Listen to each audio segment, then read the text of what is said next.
Dear friends, this is a very special event, and that it happens here.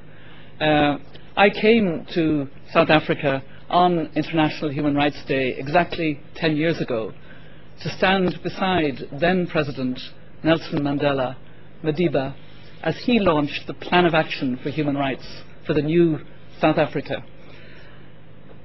It's a deep honour to return a decade later and to be with my fellow elders as we launch today a new commitment to reaffirm the message of the Universal Declaration of Human Rights on the occasion of its 60th anniversary year. Let's look back. The world of 1947 had emerged from a terrible, devastating world war, from the Holocaust, and the first act of the dropping of nuclear bombs. The Cold War had begun. People were searching for common threads that would bind nations together and increase human security for all. The Universal Declaration offered a vision of a shared humanity and of shared responsibilities to each other, to really, no matter what part of the globe we inhabit, and no matter our culture, religion, sex or livelihood.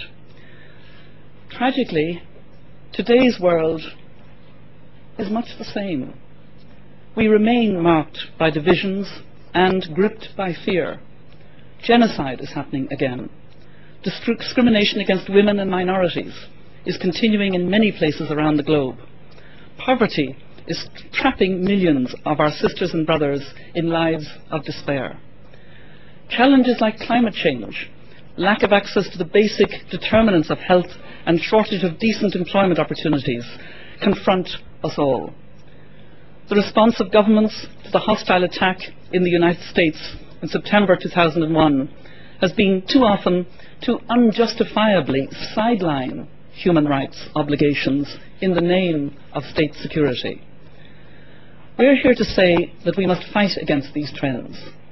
We're here to take responsibility for upholding the aims of the Universal Declaration of Human Rights in our daily lives and in our communities, to live the values in small places close to home.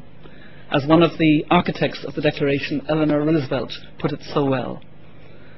Over the coming year, we're committed to working alongside a wide range of civil society organisations, multilateral agencies and private sector representatives to help reclaim and reassert the human rights message which has been under threat in recent years.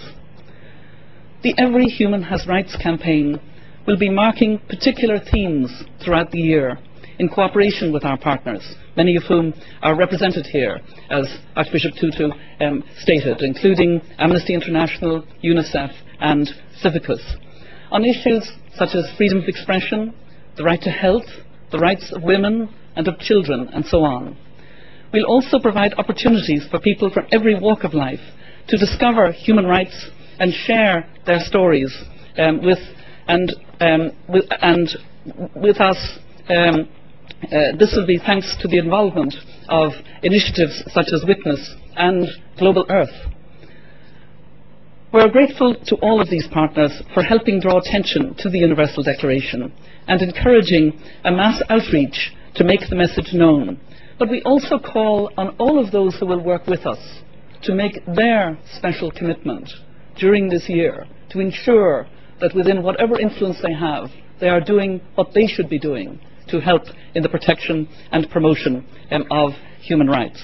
And what we're really keen to do is to ensure that the Universal Declaration, which proclaimed more than half a century ago that every individual and every organ of society has a responsibility to promote respect for human rights, and by progressive measures to secure their universal and effective recognition and observance, that it's personal, that every individual, that 1 billion people will sign on to the pledge before this campaign has ended, and that the statement is so meaningful and as important today as it was the day it was adopted.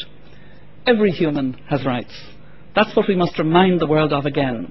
It's the message we must bring particularly to young people, like the young people we were speaking to yesterday, who had such a vision for the future they want to see. And it's in this conviction that we must all feel that we can speak out and prevent abuses and protect the freedom and rights of others.